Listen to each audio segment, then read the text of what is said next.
The Beatles are often hailed as the greatest band of all time. Their music, charm, and cultural impact shaped an entire generation. But believe it or not, not everyone was on board with Beatlemania. While millions were screaming their names, some major musicians weren't impressed, and some downright disliked them. Here are 10 famous artists who criticized the Beatles or refused to buy into the hype. The Velvet Underground frontman was never shy about sharing his opinions.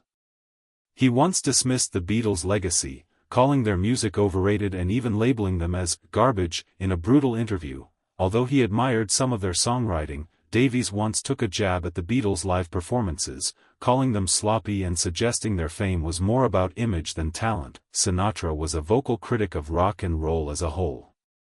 He preferred the elegance of big band and jazz and saw the Beatles' music as part of a cultural shift he didn't approve of. To him, rock acts like the Beatles represented noise, not music. Ironically, the Beatles considered Elvis their hero growing up, but the admiration wasn't mutual later on. According to several sources, Elvis wasn't fond of their influence on American youth and even privately complained to President Nixon about their politics and image. Although the Stones and the Beatles had a friendly rivalry, Keith didn't hold back in later interviews.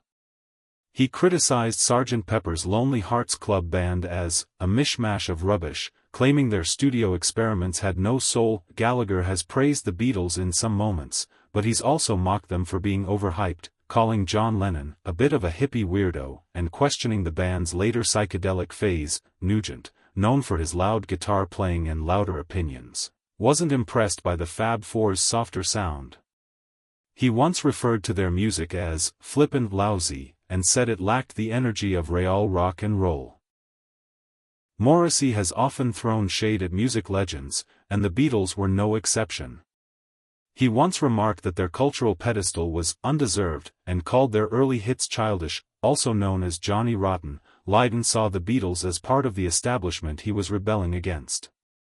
He claimed their music had nothing to say to the working class of the late 70s. Known for his abrasive style and controversial remarks, Smith regularly dismissed the Beatles as a commercial product with no real artistic value. He believed their popularity was manufactured and undeserved.